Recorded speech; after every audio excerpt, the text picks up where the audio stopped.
খুবই অল্প সময়ের মধ্যে এবং খুবই সহজভাবে যে এত মজার মজার রোল বানানো যায় সেটা না দেখলে বিশ্বাসই হবে না। আসসালামু আলাইকুম বন্ধুরা, কিচেন বাঙালিয়ানা চ্যানেলে আপনাদের সবাইকে স্বাগত জানাই। চলুন তাহলে রোলগুলো কিভাবে বানিয়ে নিচ্ছি ঝটপট দেখে নিই।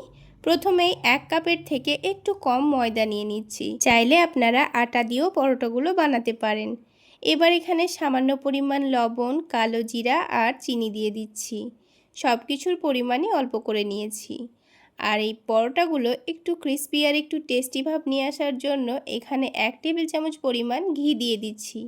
আমি এখানে ঘি দিয়েই ময়ান দিয়ে নিচ্ছি, আপনারা চাইলে ঘিয়ের পরিবর্তে তেল দিয়েও ময়ান দিয়ে নিতে পারেন। 2-1 মিনিট সময় নিয়ে ময়দার সঙ্গে ভালোভাবে মিশিয়ে নিচ্ছি।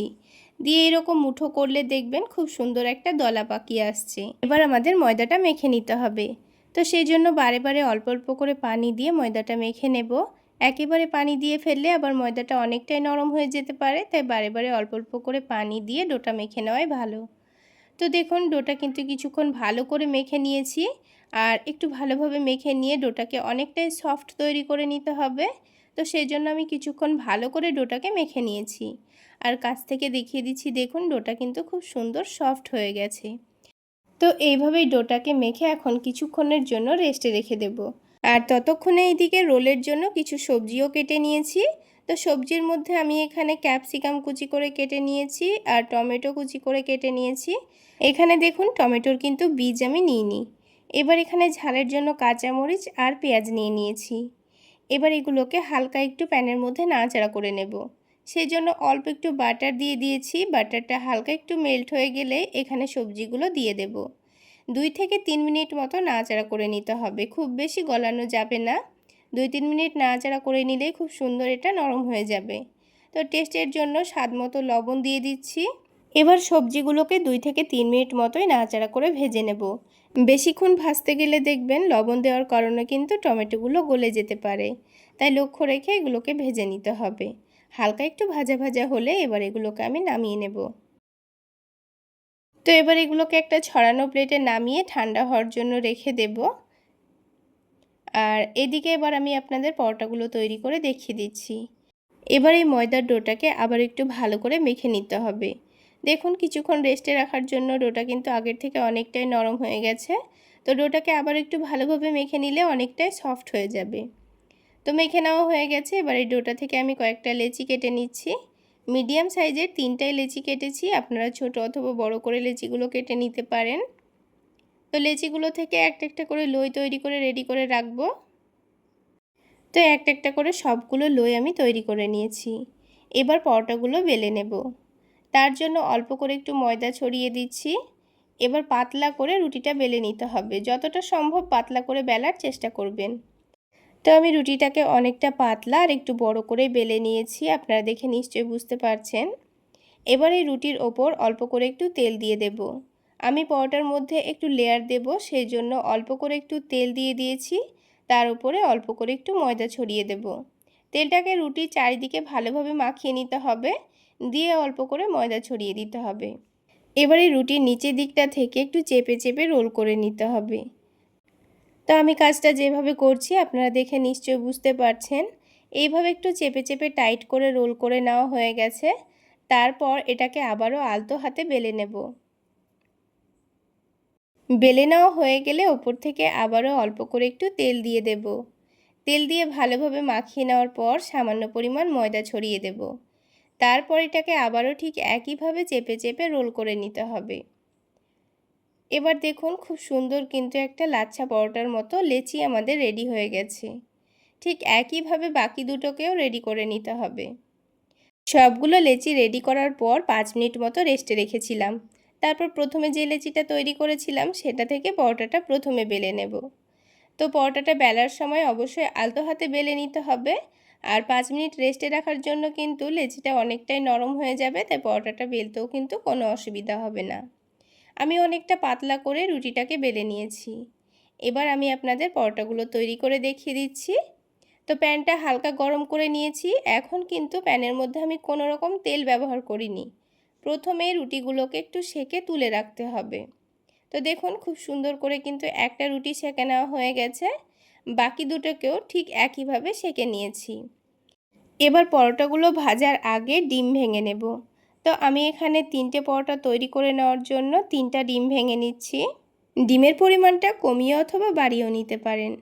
এবার এখানে স্বাদ মতো লবণ, অল্প একটু মরিচের গুঁড়ো দিয়ে ভালোভাবে ডিমটাকে ফেটিয়ে নিতে হবে। মশলাগুলো যেন ডিমের সঙ্গে ভালোভাবে মিশে যায়। তো দেখুন ডিমটা ভালোভাবে ফেটিয়ে নিয়েছি। এবার আমি পরোটাগুলো তৈরি করে নেওয়ার জন্য প্যানের মধ্যে সামান্য পরিমাণ সাদা তেল দিয়ে দিচ্ছি। তেলটা যখন হালকা গরম হয়ে যাবে তখন এখানে ডিমের মিশ্রণটা অল্প করে দিয়ে দেব। 3টা ডিম তৈরি করব, 3বারে দিয়ে দিতে হবে, সেই জন্য পরিমাণ মতো বুঝে দিয়ে দিতে হবে ডিমটা। তো ডিমটা কাঁচা থাকা অবস্থায় পরোটাটাকে ডিমের ওপর দিয়ে দিতে হবে, যেন খুব সুন্দরভাবে পরোটাটা সেট হয়ে যায়। এবার পরোটাটাকে উল্টে পাল্টে একটু ক্রিস্পি করে ভেজে নিতে হবে। এবার ডিমটাকে গোল করে নেওয়ার জন্য চারিদিকটা একটু করে কেটে বাদ দিয়ে দিচ্ছি, তাহলে পরোটাটা দেখতে খুব সুন্দর লাগবে। উল্টে পাল্টে দেখুন খুব সুন্দর কালার আসা পর্যন্ত আমি পরোটাটাকে সেঁকে নিয়েছি। তো একটা ডিম পরোটা কিন্তু আমাদের তৈরি করা হয়ে গেল, বাকি দুটোকেও ঠিক একইভাবে আমি ভেজে নিয়েছি। এবার এই ডিম পরোটাগুলো থেকে রোল তৈরি করে নেব। এমনিতেও কিন্তু পরোটাগুলো খাওয়া যাবে। আর এই পরোটার মধ্যে দেখুন কত সুন্দর লেয়ার বোঝা যাচ্ছে। তো এবার রোলগুলো তৈরি করে নেওয়ার জন্য আলাদা একটা প্লেটের মধ্যে পরোটাটা নিয়ে নিয়েছি। ওপরে অল্প করে একটু টমেটো সস দিয়ে পরোটার চারিদিকে ভালোভাবে লাগিয়ে দেব। এবার যে সবজিটা হালকা ভেজে রেখেছিলাম সেটাই পরোটার মধ্যেখানে অল্প করে দিয়ে দেব। লম্বা করে দিয়ে দিয়েছি। তারপর উপর থেকে অল্প করে একটু চাট মশলা ছড়িয়ে দিয়েছি। তারপর আবারও অল্প করে একটু টমেটো সস দিয়ে দিচ্ছি। একটু বেশি করে টমেটো সস দিলে কিন্তু খেতে দারুণ লাগে। এবার ওপর থেকে অল্প করে একটু চিজ গ্রেট করে দেব। এইভাবে অল্প করে একটু চিজ গ্রেট করে দিলে দেখবেন বাচ্চারা কিন্তু খুবই পছন্দ করবে। চাইলে এইভাবে পরোটাগুলো বানিয়ে বাচ্চাদের স্কুল টিফিনেও দিতে পারবেন, দেখবেন বাচ্চারা টিফিন বক্স খালি করে চলে আসবে। এবার সবজির পুরটা ঢেকে দেওয়ার জন্য পরোটার 2 দিকটা ধরে এভাবে একটু ভাঁজ করে দিতে হবে, তাহলেই কিন্তু আমাদের ডিম পরোটা রোল রেডি। তো বন্ধুরা, একরকমভাবে তো রোল বানানো হয়ে গেল, এবার আমি আপনাদের আরও একটি অন্যরকম পদ্ধতিতে রোল বানিয়ে দেখাবো। তো বন্ধুরা, রোলগুলো তৈরি করে নেওয়ার জন্য আমি এখানে একটা মিক্সিং বোলের মধ্যে 1 কাপ পরিমাণ ময়দা নিয়ে নিচ্ছি। আমি এখানে 250 গ্রাম মতো ময়দা নিয়েছি। তারপর এখানে স্বাদ মতো লবণ দিয়ে দিচ্ছি আর সামান্য পরিমাণ চিনি দিয়ে দিচ্ছি। চিনি দিলে পরোটাটা খেতে ভীষণ ভালো লাগবে। এবার এখানে ময়ান দিয়ে নেওয়ার জন্য 2 টেবিল চামচ পরিমাণ সয়াবিন তেল দিয়ে দিয়েছি। আপনারা চাইলে এখানে ঘি দিয়েও ময়ান দিয়ে নিতে পারেন। একটু বেশি পরিমাণে তেল কিংবা ঘি দিয়ে ময়ান দিয়ে নিলে কিন্তু পরোটাটা অনেকটাই খাস্তা হয়। তো খুব ভালোভাবে ময়দার সঙ্গে তেলটা মিশিয়ে নেওয়া হয়ে গেছে। আর এই ময়দাটাকে হাত দিয়ে একটু চাপ দিলেই হালকা একটু মুঠো হয়ে আসবে। তো ঠিক এই রকমভাবে ময়ান দিয়ে নিতে হবে। তারপর এখানে অল্প অল্প করে পানি দিয়ে ডো তৈরি করে নিতে হবে। তো এই ময়দার ডোটা কিন্তু খুব বেশি শক্ত করেও মাখা যাবে না, আবার অনেকটা নরম করেও মাখা যাবে না। তাই বারে বারে অল্প অল্প করে পানি দিয়ে একটা সফট ডো তৈরি করে নিতে হবে। তো বারে বারে পানি দিয়ে ডোটা যখন ভালোভাবে একটু মেখে নেওয়া হয়ে যাবে, তারপর এই ডোটাকে একটু সময় নিয়ে ভালোভাবে মুথে নিলে কিন্তু পরোটাগুলো অনেকটাই ক্রিস্পি তৈরি হবে। তাই ডোটাকে একটু সময় নিয়ে ঠেসে ঠেসে মুথে নিয়ে একটু সফট তৈরি করে নিতে হবে। ডোটা একটু ভালোভাবে মুথে নিয়ে সফট তৈরি করে নিয়েছি দেখুন। আপনারা দেখে নিশ্চয়ই বুঝতে পারছেন ডোটা কিন্তু মুথে নেওয়ার পর অনেকটাই সফট হয়ে গেছে। এবার এটাকে আমি 15 মিনিটের জন্য রেস্টে রেখে দেব। ততক্ষণে ডোটা কিন্তু এখনকার থেকে অনেকটাই সফট হয়ে যাবে আর অনেকটাই নরম হয়ে যাবে। তো ডোটাকে এদিকে রেস্টে রেখে দিয়ে আমি এখানে স্যালাডগুলো কেটে নিয়েছি। তো প্রথমে আমি এখানে একটা ছোট বাটি মেপে 1 বাটি মতো শসা কুচি নিয়ে নিয়েছি। তার সাথে 1 বাটি মতো গাজর কুচি নিয়েছি আর অল্প পরিমাণে পেঁয়াজ কুচি নিয়েছি আর ঝালের জন্য 1 টেবিল চামচ পরিমাণ কাঁচামরিচ কুচি নিয়েছি। এবার এখানে স্বাদ মতো লবণ দিয়ে দিচ্ছি আর দিয়ে দেব চাট মশলা আর অল্প করে একটু লেবুর রস দিয়ে দেব। বন্ধুরা, এখানে লবণ দেওয়ার ক্ষেত্রে একটা কথা আপনাদের বলে রাখি, যেহেতু আমি এখানে 2টো রোল তৈরি করে নেব সেই জন্য স্যালাডের সঙ্গে সব কিছু মশলা মিশিয়ে নিয়েছি। তবে আপনারা যদি এখানে বেশি করে রোল বানাতে চান তাহলে কিন্তু এখানে কোনো মতেই লবণ দেবেন না, কারণ রোলগুলো তৈরি করতে একটু সময় লাগবে, তখন কিন্তু এই শসা গাজর থেকে পানি ছেড়ে দেবে। তাই আপনারা যখন রোলগুলো তৈরি করে নিয়ে শসা গাজর রোলের মধ্যে দেবেন তখন সামান্য পরিমাণ করে মশলা আর লবণ দিয়ে দিতে পারেন।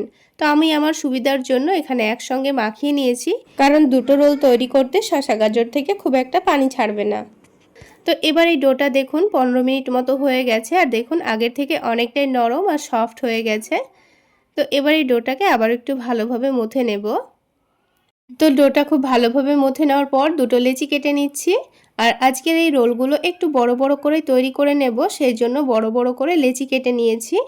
আপনারা আপনাদের পছন্দ মতো সাইজের রোলগুলো তৈরি করে নিতে পারেন। এবার এই দুটো লেচিকে আমি খুব ভালোভাবে হাতের তালুতে ঘুরিয়ে ঘুরিয়ে লই তৈরি করে নিয়েছি। দুটো লই তৈরি করা হয়ে গেলে এবার আমি রুটি বেলে নেব। তো এবার আমি অল্প করে একটু ময়দা ছড়িয়ে দিয়ে এখানে রুটিটা বেলে নেব। তো এখানে রুটিটা আমি একটু মোটা করে বেলে নিচ্ছি। তো রুটিটা হালকা একটু মোটা করে বেলে নিয়েছি। এবার ওপর থেকে একটু তেল ছড়িয়ে দিয়েছি। তারপরে সামান্য পরিমাণ ময়দা চারিদিকে একটু ভালোভাবে ছড়িয়ে দেব। বন্ধুরা, আমরা যেভাবে লাচ্ছা পরোটার জন্য পরোটা তৈরি করে থাকি সেই রকম করে এখানে পরোটাটা প্রথমে বেলে নেব। কারণ একটু পরোটার মধ্যে লাচ্ছা ভাব থাকলে কিন্তু পরোটাটা অনেকটাই ক্রিস্পি তৈরি হবে। সেক্ষেত্রে রোলটা কিন্তু অনেকটাই খাস্তা আর ক্রিস্পি তৈরি হবে, খেতেও ভীষণ ভালো লাগবে, হুবহু দোকানের মতোই হবে। তো প্রথমে একটু রুটিটাকে কেটে দিয়ে এভাবে একটু রোল করে নেব। তো রোল করা হয়ে গেলে এটাকে আবারও লোয়ের মতো করে তৈরি করে নিতে হবে। তারপর এটাকে বেলে নিলেই কিন্তু হয়ে যাবে। তো এখানে আমি আরও একটা লই তৈরি করে নিয়েছি। তারপর এই রুটিটাকে বেলে নিচ্ছি। বন্ধুরা, আপনারা যদি বেশি করে রোলগুলো বানাতে চান সেক্ষেত্রে এইভাবে লইগুলো তৈরি করে রেখে দেবেন। তারপরে একটা একটা করে পরোটাগুলো বেলে নেবেন। তো দেখুন বন্ধুরা, আবারও আমি রুটিটাকে বড় করে আর একটু পাতলা করে বেলে নিয়েছি। এবার এক্সট্রা ময়দাটা একটু ভালোভাবে ঝেড়ে নেব। তারপর রুটি দুটোকে এক সাইডে রেখে আমি এখানে দুটো ডিম নিয়েছি। তো প্রথমে একটা ডিম বাটির মধ্যে ভেঙে নিচ্ছি। স্বাদমতো লবণ দিয়ে দেব, দিয়ে ডিমটাকে ভালোভাবে ফেটিয়ে নেব। তো ডিমটা প্রথমে ফেটিয়ে নেওয়ার পর আমি এখানে পরোটাগুলো তৈরি করে নেব, তাহলে কাজটা করতে খুবই সুবিধা হবে। তো ডিমটা ফেটিয়ে নেওয়া হয়ে গেছে, এবার পরোটাটা তৈরি করে নেব। প্রথমে প্যানের মধ্যে এখানে আমি একটু তেল দিয়ে দিচ্ছি। এবার তেলটাকে একটু ভালোভাবে গরম করে নেব। আর এইভাবেও যদি আপনি গরম তেলের মধ্যে পরোটাটা দিয়ে প্রথমে ভেজে নেন তাহলেও কিন্তু পরোটাটা অনেকটাই খাস্তা তৈরি হবে। তো প্রথমে তেল দিয়ে আবার এটাকে উল্টে দিয়ে এই পরোটাটা একটু উল্টে পাল্টে একটু ক্রিস্পি করে ভেজে নিতে হবে। তো দেখুন পরোটাটা কিন্তু খুব সুন্দর করে ভাজা হয়ে গেছে। পরোটার চারিদিকটা একটু ভালোভাবে চেপে চেপে ভেজে নিতে হবে, যেন পরোটার চারিদিকটা একটু কাঁচা কাঁচা ভাব না থাকে। এবার যখন পরোটার মধ্যে খুব সুন্দর একটা কালার চলে এসছে তখন আমি পরোটাটা তুলে নিয়েছি। তো পরোটাটা তুলে নেওয়ার পর আবারও প্যানের মধ্যে সামান্য পরিমাণ সয়াবিন তেল ছড়িয়ে দিয়েছি। তারপর প্যানের হাতলটা ধরে একটু চারিদিকে তেলটা ছড়িয়ে দিয়েছি। তারপর এখানে যে ডিমটা ফেটিয়ে রেখেছিলাম সেটাই প্যানের চারিদিকে ভালোভাবে এভাবে ছড়িয়ে দিতে হবে। তো এখানে পরোটার সমান করে ডিমটা চারিদিকে ছড়িয়ে দিতে হবে। তারপর পরোটাটা ডিমের ওপর রেখে দিতে হবে। একটু চেপে চেপে সেঁকে নিচ্ছি। ডিমটা খুব সুন্দর ভাজা হয়ে গেলে তখন এটাকে উল্টে দেব। তো দেখুন ডিমের কালারটাও খুব সুন্দর চলে এসছে। আবারও এটাকে উল্টে দিয়ে একটু ক্রিস্পি করে ভেজে নিয়েছি। তো একটা পরোটা কিন্তু আমাদের তৈরি করা হয়ে গেছে। তো আরও একটা পরোটা আমি তৈরি করে নেব, তারপর রোলটা আপনাদের সঙ্গে তৈরি করে দেখিয়ে দিচ্ছি। তো বন্ধুরা, আজকের এই রোল রেসিপি যদি আপনাদের ভালো লেগে থাকে তাহলে অবশ্যই একটা লাইক শেয়ার করে দেবেন। আর আমার এই সহজ রেসিপিগুলো যদি ইউটিউব চ্যানেল থেকে দেখে থাকেন চ্যানেলটি সাবস্ক্রাইব করে দেবেন। আর ফেসবুক পেজ থেকে দেখে থাকলে পেজটি ফলো করে দেবেন। তো আরও একটা পরোটা কিন্তু ভাজা হয়ে গেল। আবারও প্যানের মধ্যে অল্প একটু তেল দিয়ে আরও একটা ডিম ফেটিয়ে নিয়েছি।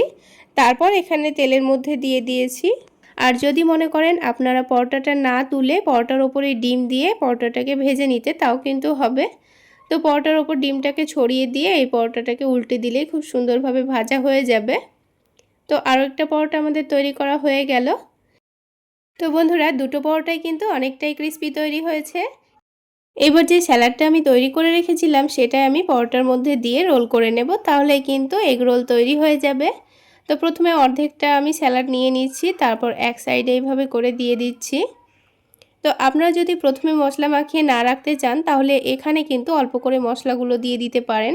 তো প্রথমে স্যালাডটা দেওয়ার পর অল্প করে লবণ ছড়িয়ে দেবেন, তারপর চাট মশলা অল্প দিয়ে দেবেন, আর অল্প করে লেবুর রস আর টমেটো সস দিয়ে দেবেন, তাহলেই কিন্তু হয়ে যাবে। তো আমি সব কিছু একসঙ্গে মিশিয়ে নেওয়ার পর দিয়েছি। এতে করে কিন্তু স্যালাডটা অনেকটা নরমও হয়ে গেছে, সেই সাথে অনেকটা টেস্টিও হয়েছে। খুব একটা সময় স্যালাডটা এভাবে রেখে দিলে কিন্তু খেতে খুব একটা ভালো লাগবে না পানি ছেড়ে দিলে। তো দেখুন পরোটাটা কতটা ক্রিস্পি হয়েছে আপনারা দেখে নিশ্চয়ই বুঝতে পারছেন। তো আমি খুব সুন্দর করে রোল করে নিয়েছি। এই পদ্ধতিতে রোল বানিয়ে গরম গরম খেয়ে দেখবেন বন্ধুরা, খেতে কিন্তু দারুণ টেস্টি হয়েছিল। এবার এই রোলটাকে দোকানের মতো করে আমি কাগজ দিয়ে জড়িয়ে নেব।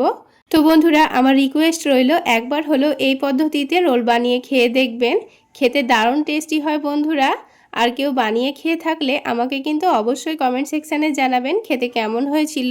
তাহলে বন্ধুরা, আজকে এই পর্যন্তই। সকলে অনেক বেশি ভালো থাকবেন, সুস্থ থাকবেন। দেখা হচ্ছে আরও একটি নতুন রেসিপি নিয়ে নেক্সট এপিসোডে।